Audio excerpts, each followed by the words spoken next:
புதுசாக English learn பண்ண start பண்ணியிருக்கக்கூடிய பிகினர்ஸ்க்கு யூஸ்ஃபுல்லான சின்ன சின்ன சென்டென்சஸ் தான் இந்த வீடியோவில் நம்ம பார்க்க போகிறோம். கார் ஓட்டும்போது வேகமாக ஓட்டாத, மெதுவாக ஓட்டு அப்படின்னு சொல்லுவோம் இல்லையா?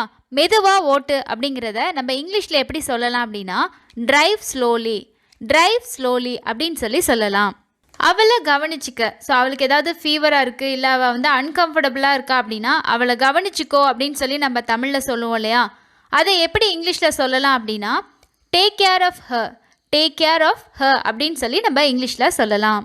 நான் சொல்கிறத கொஞ்சம் கேளுங்க அப்படின்னு சொல்கிறத நம்ம இங்கிலீஷில் எப்படி சொல்லலாம் அப்படின்னா ஜஸ்ட் லிசன், ஜஸ்ட் லிசன் அப்படின்னு சொல்லி நம்ம இங்கிலீஷில் சொல்லலாம். யாரையாவது நம்ம சீக்கிரம் வா அப்படின்னு சொல்லி சொல்கிறோம் இல்லையா? சீக்கிரம் வா அப்படிங்கிறத நம்ம இங்கிலீஷில் எப்படி சொல்லலாம் அப்படின்னா கம் சூன், கம் சூன் அப்படின்னு சொல்லலாம். ஏதாவது ஒரு விஷயத்தில் நம்ம சொல்லும்போது பேசுகிறதுக்கு முன்னாடி யோசி. ஸோ ஒரு விஷயத்த பேசுகிறதுக்கு முன்னாடி யோசிச்சு பேசு அப்படின்னு சொல்லி நம்ம சொல்லுவோம் இல்லையா? அதை இங்கிலீஷில் எப்படி சொல்லலாம் அப்படின்னா think before you speak, think before you speak அப்படின்னு சொல்லி நம்ம இங்கிலீஷில் சொல்லலாம். அர்த்தம் இல்லாமல் பேசாத அப்படின்னு நம்ம தமிழில் சொல்கிறத இங்கிலீஷில் எப்படி சொல்லலாம் அப்படின்னா don't talk nonsense, don't talk nonsense அப்படின்னு சொல்லி நம்ம சொல்லலாம். என்னை தனியாக விடு, என்னை தனியாக இருக்க விடு அப்படிங்கிறத நம்ம இங்கிலீஷில் எப்படி சொல்லலாம் அப்படின்னா leave me alone, leave me alone அப்படின்னு சொல்லி நம்ம சொல்லலாம். எங்கே போகிற, கொஞ்சம் நில்லு அப்படின்னு நம்ம சொல்லுவோம் இல்லையா? கொஞ்சம் நில்லு அப்படிங்கிறத நம்ம இங்கிலீஷில் எப்படி சொல்லலாம்னா ஹோல்ட் ஆன், ஹோல்ட் ஆன் அப்படின்னு சொல்லி நம்ம சொல்லலாம். இதெல்லாம் ஒரு பெரிய விஷயமா, கவலைப்படாத, கவலைப்படாத அப்படின்னு நம்ம சொல்லுவோம் இல்லையா?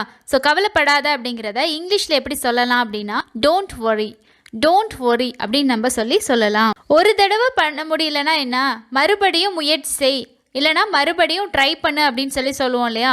அது இங்கிலீஷில் எப்படி சொல்கிறது அப்படின்னா please try again, please try again அப்படின்னு சொல்லி நம்ம சொல்லலாம்.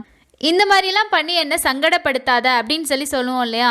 என்னை சங்கடப்படுத்தாத அப்படிங்கிறத நம்ம இங்கிலீஷில் எப்படி சொல்லலாம் அப்படின்னா please don't embarrass me, please don't embarrass me அப்படின்னு நம்ம சொல்லலாம்.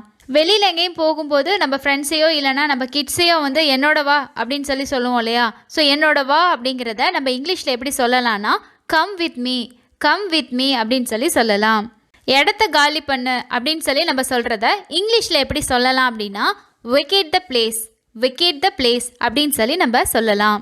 யாருக்காவது ஒருத்தவங்களுக்கு ஒரு விஷயத்த வந்து புரிஞ்சிக்க ட்ரை பண்ணு, இல்லை அப்படின்னா புரிஞ்சிக்க முயற்சி செய் அப்படின்னு சொல்லுவோம் இல்லையா? அதை எப்படி இங்கிலீஷில் சொல்கிறது அப்படின்னா try to understand, try to understand அப்படின்னு சொல்லலாம். ஃபஸ்ட்டு உன்னோட மனசில் உள்ளதை சொல்லு, உன்னோட மனசில் என்ன இருக்கோ அதை சொல்லு அப்படின்னு நம்ம சொல்லுவோம் இல்லையா? அதை இங்கிலீஷில் எப்படி சொல்கிறது அப்படின்னா speak your mind, speak your mind அப்படின்னு சொல்லலாம். இந்த வீடியோ யூஸ்ஃபுல்லாக இருந்துச்சுன்னா லைக் பண்ணுங்கள், மறக்காமல் உங்களோட ஃப்ரெண்ட்ஸ் கூட ஷேர் பண்ணுங்கள். இது போன்ற யூஸ்ஃபுல்லான வீடியோஸ்க்கு தொடர்ந்து நம்ம சேனலை சப்ஸ்கிரைப் பண்ணுங்கள். தேங்க்ஸ் ஃபார் வாட்சிங்.